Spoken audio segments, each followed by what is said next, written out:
good question all of us should ask ourselves is, do I appreciate sacred things? One definition of appreciate is recognize the full worth of. So let's change the question to, do I recognize the full worth of sacred things? We all realize that sacred things have value, but do we realize just how valuable they are? A person who did not recognize the full worth of sacred things was Esau. Esau traded his birthright for a bowl of stew. His birthright was very important because of the promise of Jehovah to Abraham respecting the seed through whom the nations would bless themselves. But what would cause Esau to consider such a decision? Esau did this because he was tired and hungry. Let's read Genesis 25, 30 through 34. Again, that's Genesis 25, 30 through 34. So Esau said to Jacob, "Quick, please, give me some of the red stew that you had there, for I am exhausted."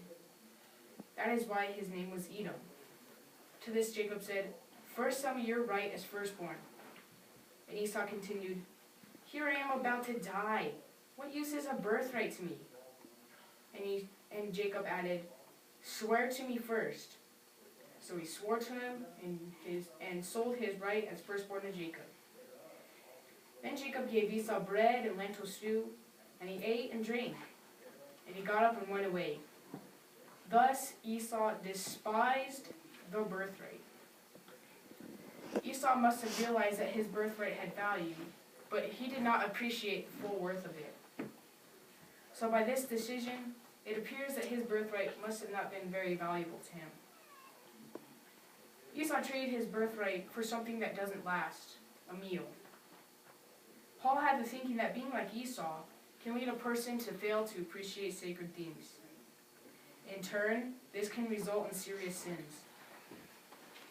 What do we learn from Esau's bad example? Maybe we can ask such questions as, am I sometimes tempted to barter my Christian inheritance for a bowl of stew?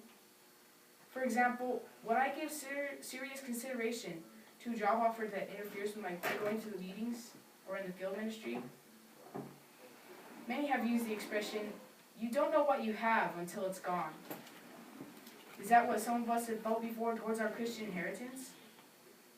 Perhaps without realizing it, we may have come to despise sacred things.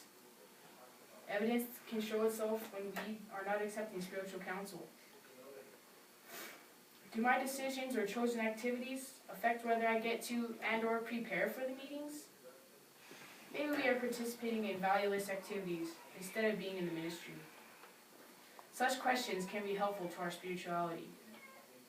Let's read Proverbs 2 in verse 1. We're going to read the B part. Jehovah's commandments must have value, because notice how we are encouraged to feel about them. It says, "And treasure up my commandments." Did you notice? The verse says to treasure them. So the question becomes, do I treasure Jehovah's commandments? Do my decisions reflect whether I treasure spiritual things? Esau shut himself out to Jehovah and his precious promises, viewing them as little value. We don't want to be like Esau by shutting out Jehovah and his commandments and promises. We must allow our decisions to reflect that we appreciate sacred things.